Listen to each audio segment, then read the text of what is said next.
have all the flowers gone? Long time passing, go ahead and sing. Where have all the flowers gone? Long time ago. Where have all the flowers gone? Young girls have picked them, everyone. When will they ever learn? Oh, when will they ever learn?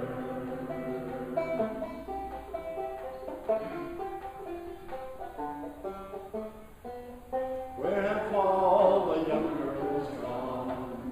Long time passing. Where have all the young girls gone? Long time ago. Where have all the young girls gone? Gone to young men, everyone. When will they ever learn? When will they ever learn?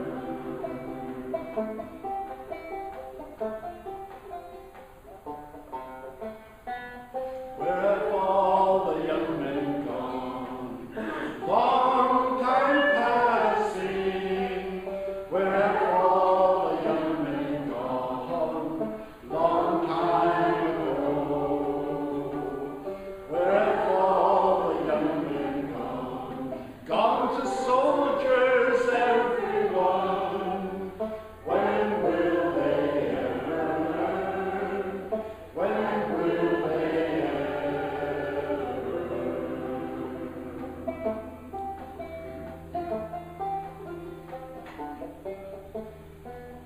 Where have all the soldiers gone? Long time passing. Where have all the soldiers gone? Long time ago. Where have all the soldiers gone? Gone to graveyards, everyone. When will they ever learn? When will they ever learn?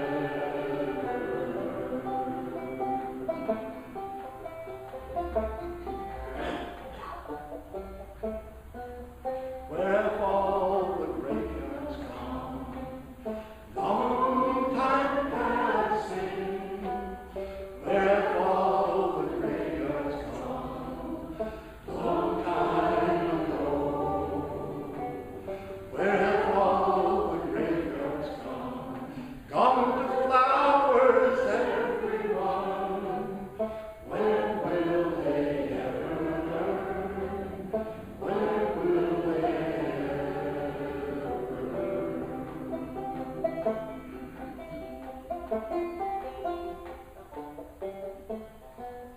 Where have all the flowers gone? Long time passing. Where have all the flowers gone? Long time ago. Where have all the flowers gone? Young girls have picked them, everyone. When will they ever learn?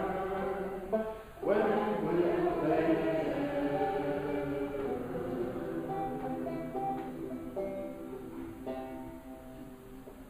Is a poem probably most of us learned somewhere in school. In Flanders Fields by John McRae, written May 1915. In Flanders Fields the poppies blow, between the crosses, row on row, that mark our place, and in the sky the larks, still bravely singing, fly, scarce heard amid the guns below. We are the dead. Short days ago we lived, felt dawn, saw sunset glow, loved and were loved, and now we lie in Flanders Fields. Take up our quarrel with the foe. To you from failing hands we throw the torch, be yours to hold it high. If ye break faith with us who die, we shall not sleep, though poppies grow in Flanders Fields.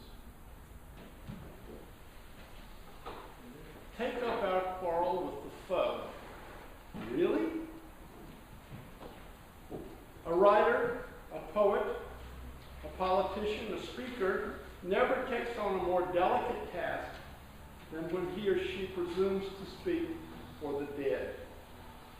The famous First World War poem in Flanders Fields is written entirely in the voice of the dead soldiers. I had to memorize it in school, did you? Here's what a little internet research revealed about its background. The poem was written by Major John McCrae, a Canadian doctor and artillery commander, serving in Flanders, after a man in his unit, Lieutenant Alexis Helmer, was killed by an exploding German artillery shell near Ypres. As the unit chaplain was on call elsewhere, Dr. McCrae was asked to conduct the funeral service for Helmer, and out of that experience, he wrote the poem, a meditation on what the dead would say to the living. The dead say poppies are blowing across the fields, but they cannot see them. They conclude with the stanza that gives me pause this morning. Take up our quarrel with the foe. To you from failing hands we throw the torch. Be yours to hold it high. If ye break faith with us who die, we shall not sleep, though poppies grow in Flanders Fields. It's a beautiful poem, a haunting poem. And for most Americans, the first association they have with the name Flanders. But the First World War, whose centennial we are observing in these years, looks from a century later like an incredibly stupid waste of life. Military technology had advanced, but military tactics had not. Against the killing power of automatic weapons, field commanders used ploys which had been used against Napoleon a century earlier. Wave after wave of infantrymen were marched into point-blank fire. Many anti-war poets and writers and songwriters point to the excesses of the First World War as reason why all war is an exercise in futility. The war did remake the map of Europe, but not necessarily for the better. And the reparations the victors imposed on the vanquished fostered a resentment in Germany that ushered in a democratically elected fascist state 15 years later, leading to another world war. Yet Dr. McCrae's poem insists that we the living should keep faith with the dead, and this involves taking up their quarrel with the foe. Through thousands of years of wartime rhetoric, this phrase resonates that the war dead should not have died in vain. In the 5th century BCE, the orator Pericles gave his famous funeral oration for the men of Athens who died in the Peloponnesian War. His is a classic statement of the value of democracy, the Athenian system of government, and he argues that democracy is so glorious that any citizen should be proud that their loved one died while defending it. He said, quote, I have dwelt upon the greatness of Athens because I want to show you that we are contending for a higher prize than those who enjoy none of these privileges, and to establish by manifest proof the merits of these men whom I am now commemorating. For in magnifying the city, I have magnified them. I believe that a death such as theirs has been the true measure of a man's worth. It may be the first revelation of his virtues, but is at any rate their final seal. Unquote. That's Pericles, the funeral oration for the Athenian dead in the Peloponnesian War. Lincoln channeled Pericles in the Gettysburg Address, the remarkable 250 words in which he redefined the idea of America. He articulated the transcendent ideals of freedom and equality as those for which the nation was founded, and then declared that the Union dead had died in the great cause of defending these ideals. Quote, we have come to dedicate a portion of that field as a final resting place for those who here gave their lives that that nation might live, unquote.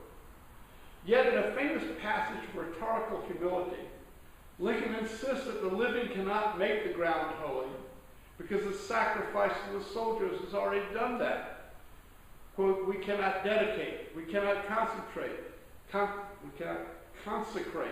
We cannot hallow this ground. The brave men, living and dead, who struggled here have consecrated it far above our poor power to add or detract." Unquote. Then Lincoln's prayer oration wraps up all these themes with a charge to the audience to renew its dedication, its devotion to the great cause of war. "It is for us, the living, brother, to be dedicated here to the unfinished work which they who fought here have thus far so nobly advanced. It is rather for us to be here dedicated to the great task remaining before us, that from these honored dead we take increased devotion to that cause for which they gave the last full measure of devotion. That we here highly resolve that these dead shall not have died in vain, that this nation under God shall have a new birth of freedom, and that government of the people, by the people, for the people, shall not perish from the earth." Normally, when I'm quoting that in the sermon, I go on to tell you about Theodore Parker and how he really said that first. But we don't need to go there, because we're going back to the rhetoric of "died in vain." The rhetoric is beautiful. It is inspiring, and it is deeply troubling. You will hear this, by the way, if you follow the Memorial Day parade tomorrow. Will be memorializing the Civil War there on Main Street at about probably 10:45. Lincoln does not presume to speak in the actual voices of the dead, as does Dr. McCrae 50 years later, but he definitely gives the dead soldiers a point of view. And it is that which offends me. I love this speech. It inspires me. But in fact, Lincoln had absolutely no way of knowing how much devotion any individual soldier had to Lincoln's aims for the war. Earlier in the war, Irish draftees, newly arrived on this shore to escape the potato famine, rebelled when they realized that they were being required to fight to destroy the institution of slavery. Even among the abolitionists, there was division about whether it was worth anyone's blood to keep the slave states in the Union. We often see this attitude among liberals today. Texas wants to secede? Well, let them, and good riddance. Gary Wells, in his masterful 1993 volume dissecting this speech, Lincoln at Gettysburg, maintains that Lincoln was in despair and efficient prose, creating an idea of America that had not existed before. But Lincoln echoed Pericles in saying that we, the living, must ensure that these soldiers did not die in vain. That is to say, we need to prosecute this military campaign to a successful conclusion, or else the sacrifice of these young men will be meaningless. In vain can mean without any purpose at all, but it more usually means without succeeding at the defined or stated purpose. If we take the latter meaning, a soldier dies in vain if his side loses. By that logic, half the casualties of the Civil War, the Confederate soldiers, would have died in vain. All the British soldiers in the Revolutionary War, the War of 1812, the Mexicans in the Mexican War, all died in vain. But suppose we take the larger meaning, without any purpose at all. In that sense, everyone who dies, whether in combat or at home in bed, whether civilian or military, dies in vain, or at least the meaning of the death and of the life that preceded it is up for grabs. A human life does not come with assembly instructions, nor does it come with a statement of purpose. It is up to each of us to come up with a purpose for our lives, and that purpose will shift over the course of our lifetimes. I had to decide what I wanted my life to become when I was nearing the end of my student deferment in 1969, and I had a low lottery number. I told my fiance's father that I was so firmly opposed to the war in Vietnam that I would go to jail or Canada rather than fight in it. In the end, I succeeded in getting a medical exemption. I came up in a small suburban Episcopal church in Columbia, South Carolina. Some of the peers who had the most influence on my development were in my church youth group. Bob Hollingsworth was a handsome, tall drink of water with a brush-cut hairstyle. He always had thoughtful answers in the serious moral discussions we engaged in on Sunday evenings. And then he would go out with us afterwards for a burger and unbend a little. When we all went off to college, Bob went off to war in Vietnam. And in my sophomore year, I learned that he had been killed. A few months later, I learned that Johnny Raines, another member of the youth group, had been killed. I believed then and believe now that the war in Vietnam was a colossal mistake. And I cannot see any justification for these two wonderful acquaintances of mine that have lost their lives prematurely. I read Dave Van Wy's Vietnam novel last year with interest and engagement. As I gathered, if he and I had encountered each other as he was leaving for his service, he probably would not have looked favorably on my resistance. And I have to admit, there was an element of self-serving in my opposition. I not only thought the war was wrong, I didn't want to get shot at personally. If Dave's novel was true to his experience, he gradually came to see some merit in the point of view of the war protesters.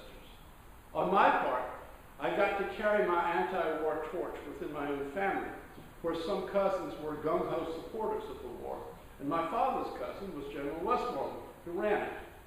I did not extend my opposition to the war to disdain for those who fought it.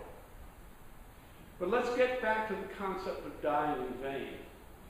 The rhetoric reaches something of a feverish peak in the poem in Flanders Fields. The voice is that of the dead themselves. This is what is known in literary circles as a conceit. Obviously, dead people do not talk or write poetry. And if they did, I doubt that all the dead soldiers on the British side would speak with one voice, as they do in the poem. And given the carnage of that war, it's extremely doubtful that all of them would line up behind the plea for the living, take up our quarrel with the foe. Here's the point. I want to believe that our quarrels are finite. I want to believe that the moral and national forces which separate us, which divide us, which lead us to kill each other, are restricted to a limited realm. As our universalist forebears did not want to believe that the sins of this life would follow us into the afterlife, I don't want to believe that I will care one whit about flags or uniforms or the justice of any particular cause after I'm dead. If I had to come back to say anything after I die, I hope it would be to comfort my loved ones, tell them I love them, not to exhort my comrades to fight on. Poetic imagination is a wonderful thing. In the classic play, Our Town, Thornton Wilder imagines the dead of a small New Hampshire town. What happened to them is that they gradually lose interest in the affairs of the living. Wilder's dead would not be sending messages back about how to prosecute the latest war. They would take the long view. After all, whatever your views on the afterlife, you're definitely dead for eternity. Now, I could see going to a war where I was convinced of the justice of the cause, say, fighting for the Allies in World War II, or the Union in the Civil War, and saying to myself and my family, if I don't make it back, please know that I love you very much, and I love the country, and I think we're doing the right thing to oppose Hitler, or to keep the Confederate States in the Union. I'm sure I would try to reconcile myself to the possibility of my own death by telling myself it would be for a good cause. There's nothing wrong with that. What feels wrong is for someone else to appropriate my voice after I can no longer speak. And that is what Dr. McCrae is doing in the poem in Flanders Fields. The answer to this poem we've already read this morning. Archibald MacLeish, like Dr. McCrae, served in the First World War. After the war, he began writing poetry, and by 1941 he had been named Librarian of Congress. He continued writing poetry as a new generation of young men went off to war in Europe and the Pacific. He had to have been well aware of in Flanders Fields. I think his poem, written in 1941, is a rebuke to the earlier McCrae poem, where it starts out, the young dead soldiers do not speak. Now this may seem obvious, but McCrae has had them speaking all in one voice and supporting the war aims above all else and proclaiming it would be worth it if our side only wins. MacLeish starts out flatly debunking the idea that the dead speak at all, but then he backtracks. paradoxically, they speak in the silence. They speak in the silence of our minds. But they don't carry propaganda. They only say, we were young. We have died. Remember us. As to the larger meaning of their deaths, the dead of McLeish's poem insist that it can't be known now. They say we have given our lives, but until it is finished, no one can know what our lives gave. They say our deaths are not ours, they are yours. They will mean what you make them. They say whether our lives and our deaths were for peace and a new hope, or for nothing, we cannot say. It is you who must say this. Here's what I think McLeish meant. After the First World War, the victors imposed punitive reparations on the losers, and the League of Nations set up to try to ensure that there would be no repeat of that carnage, floundered when the United States, the most powerful nation and the one least damaged by the conflict, refused to support the League to the extent it needed.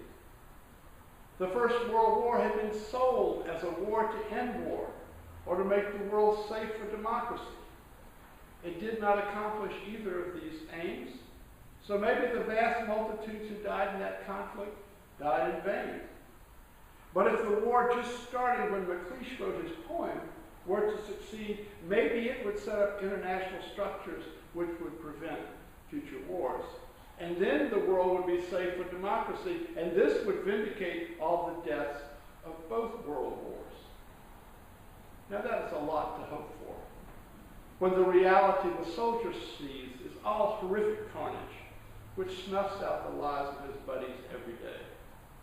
If it is to become true, it is not true from the voices of the dead soldiers.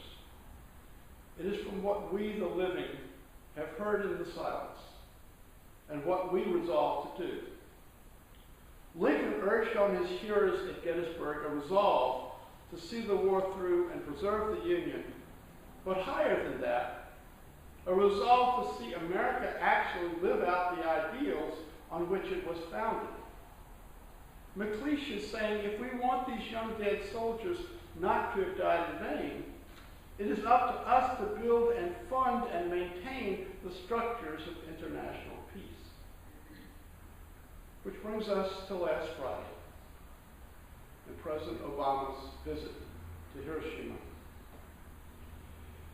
Much conservative commentary on social media over this weekend deplores that President Obama apologized for America's use of the atomic bomb in 1945. But this is patently false. The president's people worked very hard to make sure that the Japanese understood and accepted that he was not going to offer an apology for the decision to use the bomb. And he did not. What he did, however, was remarkable. If you haven't read his remarks in full, I recommend you do so. What he did was to try to come to terms with the enormous shock and suffering caused by the dropping of the bomb, and to draw lessons from it on the necessity of worldwide nuclear disarmament. He did not apologize. He did embrace many of the survivors. He touched them. He held them. And by what he said, he showed them that he understood something of what they had been through. On Friday, standing at the Hiroshima Memorial in the center of town, President Obama started this way, quote, 71 years ago, on a bright cloudless morning, death fell from the sky and the world was changed. A flash of light and a wall of fire destroyed a city and demonstrated that mankind possessed the means to destroy itself.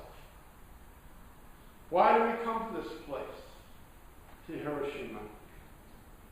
We come to ponder a terrible force unleashed in a not-so-distant past.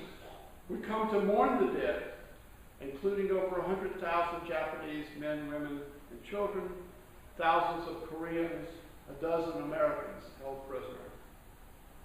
Their souls speak to us.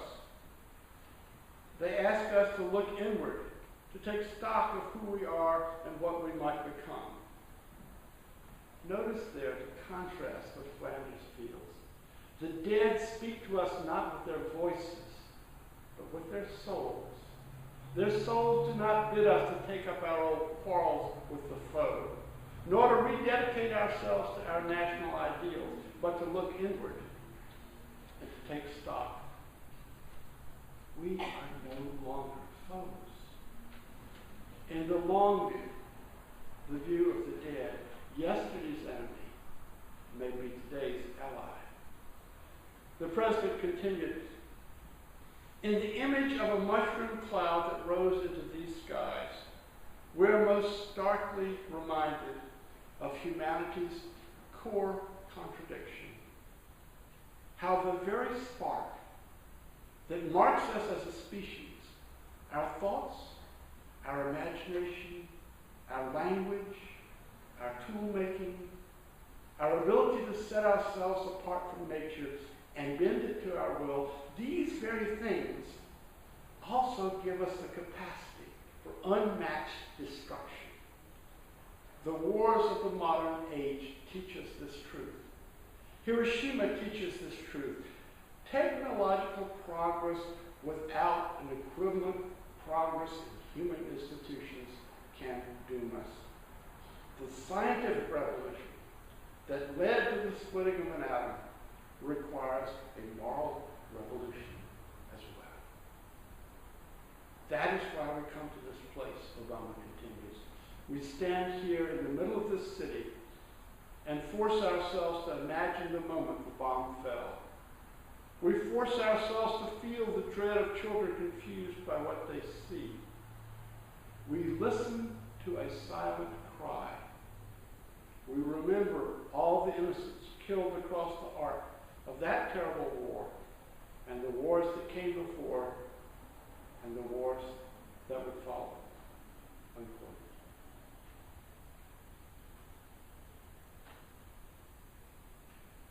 We listen to a silent cry. Not the soldiers' voices urging us on. This is the plurality of voices of the dead from all walks of life. Memorial Day is when we honor the dead who have perished in wars. But wars are fought over nationality, territory, religion, ideology, race. The dead have no voices. But if they did, the dead of 50 or 100 or 200 or 2,000 years ago would not be urging us to take up their quarrel with the foe. Causes are transient. The dead are dead forever. They occupy a space beyond nationality, beyond race, beyond religion, beyond good and evil. The quarrel between Athens and Sparta was resolved 2,000 years ago. That between the Confederates and the Union was resolved 150 years ago. That between the Americans and the Germans a century ago, and then again 70 years ago. We have no quarrel today with the German or the Japanese people. They are our staunchest allies. We do have a responsibility to put these terrible weapons beyond use and to try to put an end to war, period. If the dead could speak, that is what I think they would be telling us on the